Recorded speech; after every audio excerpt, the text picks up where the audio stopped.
All right, everybody. I respect all you preppers out there, um, and a lot of you preppers out there. You just prep to prep, right? You do, and like there's these TV shows out there, and they're like, they give a reason why a prepper preps, like it's because of the electrical grid or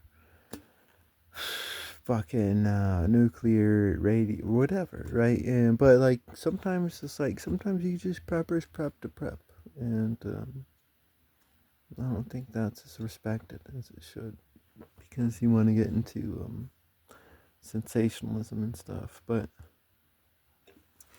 there are a lot of reasons to prep. There are a lot of potential threats out there.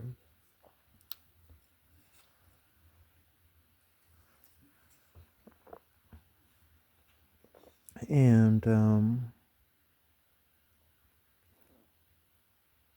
like respect. Like I like it. I like it. I mean, like a lot of your reasons are just mm, mm, fun. Not fun if we had to live through it. Like, ooh, if we had to live through it, then whatever. But like, I watched this couple one time, and they would buy liquor, right? But they don't drink alcohol. They don't believe in drinking alcohol. They're against drinking alcohol. They think it's a sin. But they buy liquor because it's going to be currency in any post-apocalyptic world, right? That's beautiful. um,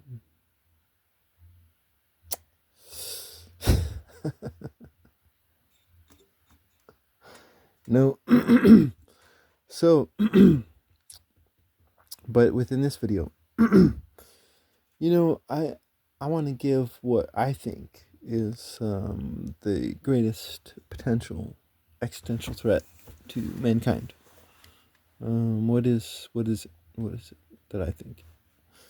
Now, first of all, I'm not gonna tell you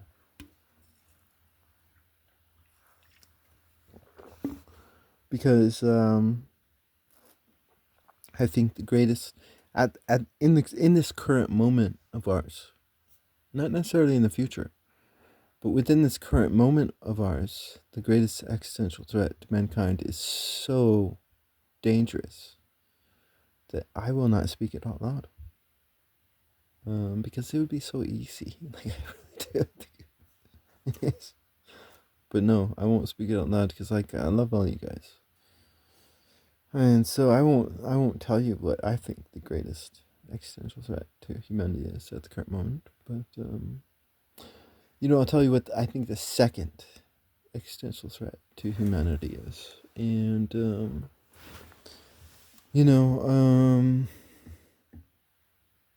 there's this TV show called Stargate. Um, my wife and I, she was pregnant, and we were searching for a name for our son, and one of the producers on there was Damien, and so we named him Damien. And I like Damien. I'm a philosopher, and Damien means daemon. It means spirit, and spirit's a good word. It's a good word. It doesn't have to be cursed. Spirit is cheerleading, and it's good and positive and great, but you can alchemize it however you want. But whatever. Anyway, so there's this TV show called Stargate. And within Stargate, one of the enemies were these things called replicators. And no, I currently think that the second greatest existential threat to mankind is a robot that has no master and has no meaning, has no spirit or life, and it's just work, work, work, monotony, work, work, work, monotony, work, work, work, monotony.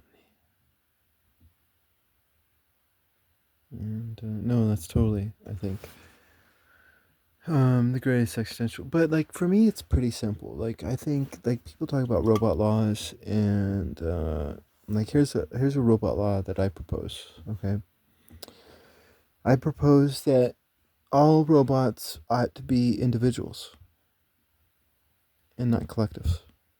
Because like all the horror stories that we hear, all the robots are hooked up to Wi-Fi, and their central operating system unit is being controlled by the Wi-Fi, not from within the hardware itself.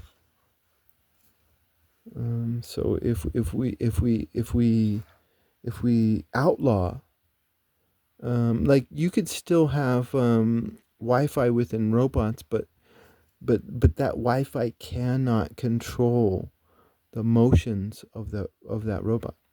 It can like convey information like a World Wide Web, but you have to be able to hardware separate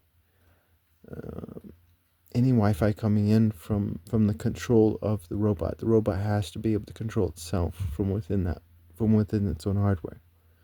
Every robot would have to be an individual rather than a collective.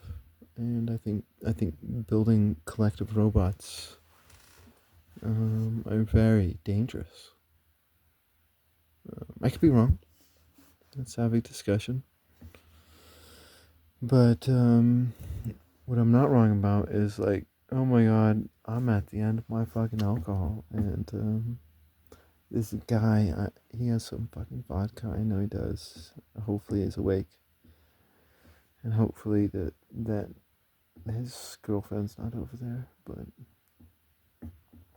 I'm gonna go check up on him, see if I can get some vodka, and say goodbye to him. Cause I'm headed to an alcohol recovery program tomorrow. Um, but no, you know what? Like I do think this is a time machine. So to that man in the future, he knows what I'm talking about. He knows what the greatest threat to mankind is. He does, and I know he does. To that man in the future.